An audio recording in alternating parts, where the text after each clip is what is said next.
तर आज नाश्त्यासाठी बनवले होते हे स्वीट कॉर्नचे दाणे.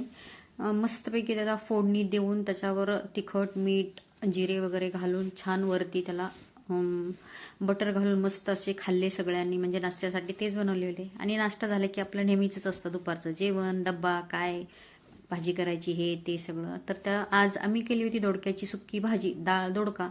नेहमी पातळ भाजी खाऊन पण तेच प्रकारे खाऊन कंटाळा येतो, म्हणून थोडंसं वेगळं डाळ दोडका केला होता. आणि मी नंतर चपात्या करून घेतल्या. आणि रात्री उरलेल्या ज्या पोळ्या होत्या त्याच्या अशा मी शालो फ्राय करून घेतल्या, दाबून दाबून छान मस्त अशा क्रिस्पी करून घेतले. एकदम छान आणि मस्त लागतात, खूप आवडीने खातात सगळे. त्याच्यावर छान चाट मसाला असा पसरवून घ्यायचा आणि वेफरसारखे छान कुडकुडीत लागतात.